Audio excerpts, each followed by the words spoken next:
Hola, soy la doctora Ana Beatriz Caballero, soy médica audióloga y en esta ocasión vamos a hablar acerca de los factores de riesgo para el desarrollo de una hipoacusia o pérdida auditiva en la edad infantil. ¿Por qué es tan importante conocer esos 13 factores de riesgo? Porque de ello depende, o más bien sería ideal, que cada bebé que nace con alguno de esos factores de riesgo siempre pudieran realizarle una prueba de audición para no esperar a que ese bebé vaya creciendo y que sea a los 3, a los 4, a los 5 años cuando los papás notan un retraso del lenguaje, cuando empiezan a buscar ayuda. Un error importantísimo que muchas veces también nos sucede es que al niño no le realizamos prueba auditiva. Hay un retraso del lenguaje. La primera impresión es ponerlo en una terapista de lenguaje, llevarlo a un neurólogo y de pronto vamos con diagnósticos que empiezan desde un déficit de atención, desde una hiperactividad, un autismo, y en todo ese proceso se nos olvidó que si el niño no está oyendo correctamente, pues puede parecer mucho los signos de cualquier otra patología como las anteriormente mencionadas. Entonces, cuando hablamos de los factores de riesgo, ¿qué factores de riesgo estamos hablando? Los más comunes, ese bebé prematuro, un bebé bajo peso al nacer, bebé que estuvo ingresado en cuidados intensivos por más de 5 días, que haya recibido antibióticos ototóxicos, aquellos bebés que las mamás durante el embarazo tuvieron toxoplasmosis, rubiola, herpes, citomegalovirus. Es una serie de enfermedades infecciosas conocidas como TORCH, que dentro de esas va el toxoplasmosis, rubiola, citomegalovirus, herpes y sífilis. Hoy por hoy también estamos viendo pacientes que tuvieron COVID durante el embarazo, también están habiendo ciertas malformaciones a nivel de oído. ¿Qué otro tipo de factor de riesgo? La hiperbilirrubinemia, es decir, aquel bebé que se puso muy amarillito, que tuvieron que incluso transfundirle sangre, también es otro factor de riesgo. El haber tenido algún tipo de meningitis bacteriana durante los primeros días de vida o durante la infancia.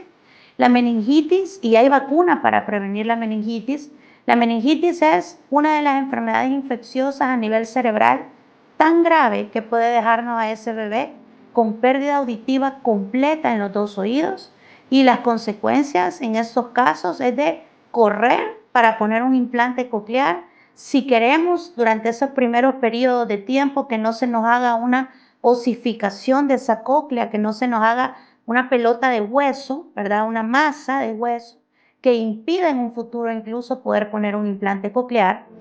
Dentro de las otras factores de riesgo importantes, la asfixia grave, es decir, aquel bebé que no lloró al nacer, que incluso tuvieron que aplicarle algún tipo de técnica de resucitación. Esos niños que también estuvieron con ventilación mecánica por más de 10 días, o incluso ciertos hallazgos relacionados con sordera. Dentro de esos tenemos aquellos bebés con síndrome de Down, el síndrome de Waardenburg, que es aquel síndrome que da coloración azul de los ojos, puede ser un ojito azul, un ojito café o ambos ojitos azules, que muchas veces ese tipo de síndrome solo se detectan con pruebas genéticas, que hoy por hoy en El Salvador ya tenemos genetistas donde podemos referir también a los pacientes. Entonces creo que todo ese tipo de factor de riesgo, uno que es bien importante, que de pronto se nos olvida, es el trauma craneoencefálico, que no es otra cosa que caídas. Muchas veces ese bebé, ese niño en edades tempranas se nos caen golpes fuertes, que si son en la parte temporal de cualquiera de los dos lados, podemos tener pérdidas auditivas unilaterales, es decir, de un solo oído, que también tiene consecuencias a lo largo del desarrollo del lenguaje, rendimiento escolar, en el área social, en la parte de autoestima de ese niño cuando va creciendo. Entonces, si hacemos un resumen de esos factores de riesgo, como hablábamos anteriormente, tenemos historias de sordera en la familia, prematurez, bajo peso al nacer, que ese bebé haya estado en cuidados intensivos, uso de antibióticos ototóxicos, importantísimo. Ahí entra la gentamicina, amicacina, kanamicina, dentro de los antibióticos más comúnmente utilizados y que causan daño de oído interno.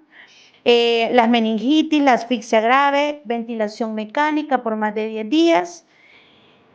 Las enfermedades neurovegetativas, enfermedades en la infancia como las paperas y el sarampión y pues el trauma cráneoencefálico. Entonces, si de pronto nuestros bebés han tenido alguno de esos factores de riesgo, es importante realizar un tamizaje auditivo como primer elemento para comenzar el proceso. Y yo sugiero muchas veces en estos casos, si hay 1, 2, 3 factores de riesgo, yo tengo a veces bebecitos que llegan con haber estado 3, 4 meses ingresados. Esos bebés hay que hacerles la batería completa, que serían tamizaje auditivo, emisiones autoacústicas, potencial de tallo cerebral y potencial auditivo de estado estable. Ya con los tres logramos un diagnóstico y pues a tomar armas en el asunto para ver cuál va a ser la parte de la intervención temprana que se va a trabajar lo más pronto posible y siempre recordar algo que es fundamental no olvidar, el 136, ¿verdad? Que es tamizaje auditivo antes del mes, diagnóstico de hipoacusia antes de los 3 meses e inicio de intervención temprana antes de los 6 meses.